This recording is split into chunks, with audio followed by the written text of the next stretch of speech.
This is the PMU Hotline, a podcast where industry experts and change makers are answering the permanent makeup questions you have been asking. Today's hot topic is what nobody tells you before becoming a PMU artist. And it's not all bad, but to start with, if you don't have an existing beauty business or access to a client database, then don't quit your day job, because getting started doesn't stop at the free kit. There are quite a few outgoings.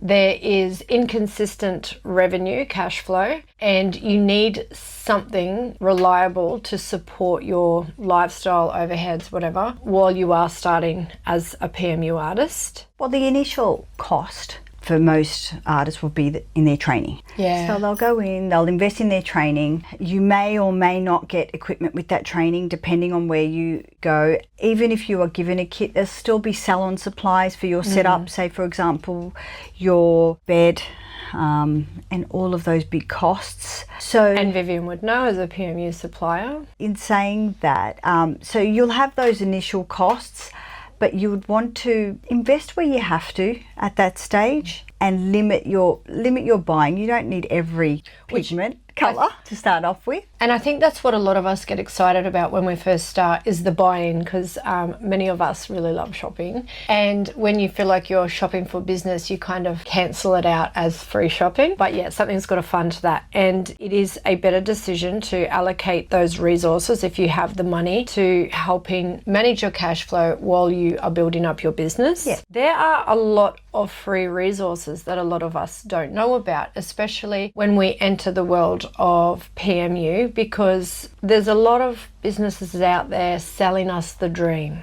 including the academies where we do the training. Selling the dream, do the course, you're going to make $10,000 a week. That doesn't happen in your first 12 months. There is a lot of potential to make a lot of money, but it is not going to happen in your first few months. And in the best case scenario, it's not until you've really refined your skill, which is your product. So with all the free resources that are out there, you need to learn to tap into those first and put blinkers over all the services that are selling the dream, like, the marketing companies and that. In your early days, you've got to wear all the hats, and nobody knows better than you what those hats are in a business. So to begin with, I think a lot of people go through the training. Yeah. Once they've done that, marketing, like you said, is really important, but free marketing. So utilise social media as much as you can. Even that, Instagram and Facebook, they have free courses on how to use their marketing platforms. Like the Facebook Blueprint, I think, is one of them. Ah, yes. And the algorithm's always changing. Yeah. That's when I go to YouTube. Yeah. And see what's the latest in what will get most engagement. And you just have to engage with your clients, even when you don't have any. Yep. You've got to be present. If you're not talking to your potential client, someone else is. Yeah, that's exactly right. That's one of the things that I say about having a book now link on your Instagram. You're losing 80% of your business by not having that. You need a website initially.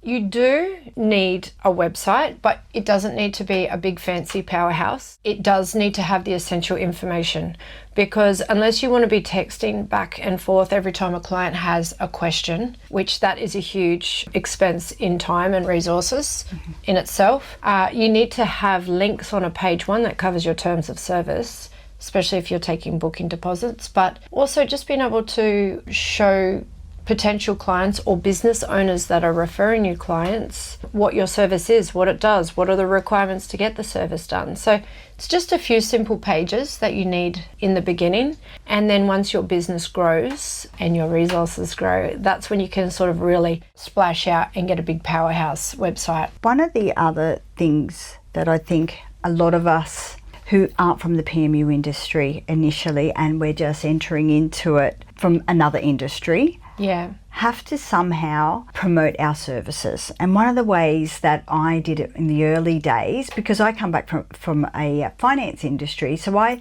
thought I knew everything about running a business, but I didn't know anything about PMU. Yeah. So I did the training. I had that obsession with brows to start with. So I went to my local nail salon and I offered all the nail techs there free service. And then they became my walking billboards for my local community. and then they shared my information with their clients. Yeah, referral partners. Same here. That is exactly what I built my business on in those first few years. I did all the hairdressers' eyebrows, and I used to give them a booking fee. Back then it was $50 every new client that they booked me, and the hairdressers would just about break their necks to fill my books because they would make more from their booking fees in a day than they would hairdressing.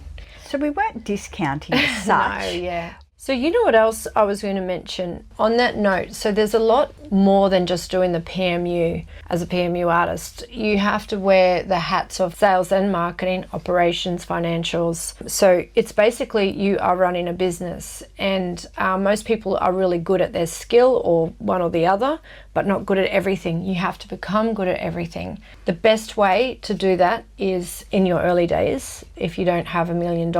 You tap into the free resources, and Services New South Wales actually offers ABN holders, I can't speak for other states, but I'm sure you have something similar, free business coaching. It's 6 sessions. So there's all of those sorts of resources that you can utilize to help you grow those skills when you can't afford to outsource.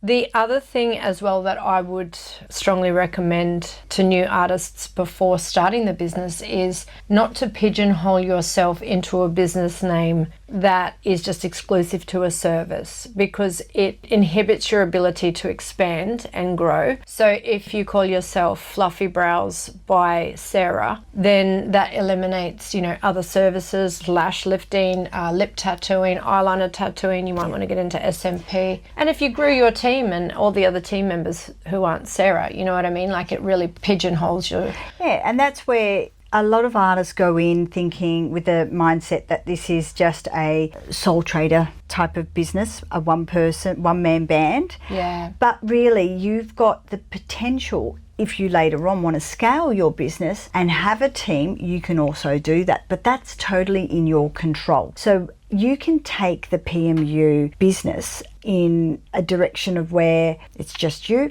the artist and you provide the service, or you could have a whole team with you. I think that is another huge advantage of becoming a PMU artist, is that versatility. Something that Vivian said earlier as well is so many jobs out there require titles. Yeah, there's no titles. Yeah, in our this industry. Is just about We're self-appointed titles. Yes. Talina, Master Artist. Yeah, your skill determines. Your title. Yeah, it's just determined on your ability, and there can be a hierarchy if it gets bitchy, but it tends to not, I find. Not like other industries. I have found it to be a really friendly and supportive, but maybe I'm just lucky and I've been surrounded by really supportive artists. Like when I first started, it was so important to be connected to other cosmetic tattoo artists, because back then we didn't have the social networks that we have now, and we just relied on each other, and that's when I first met Georgie, who's a well-known educator and business owner and artist, at one of the seminars when we were part of an association, and we all used to lean on her so much. She was just being generous and helpful, and it's something that I've passed on to other students and artists. Going from your point, I think in Australia we've found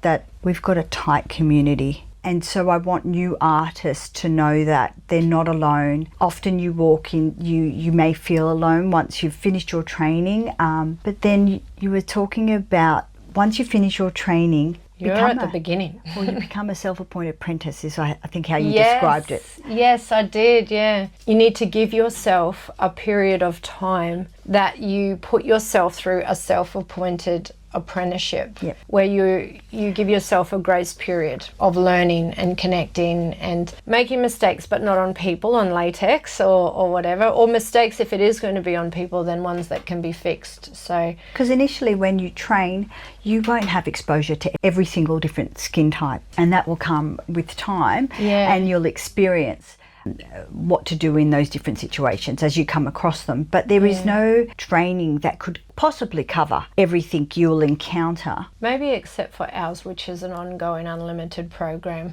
but that's another story. But you are right, you need the real life experience. I think we've covered most of the things of what to expect as a PMU artist in the first 12 months. But if ever you find yourself in a corner, you can reach out to us or any of the artists that are within our communities and followers. We'll have our details in the show notes. Call me at the hotline. Yeah. She's a dad. It's all right. Can I finish it? Yes, please.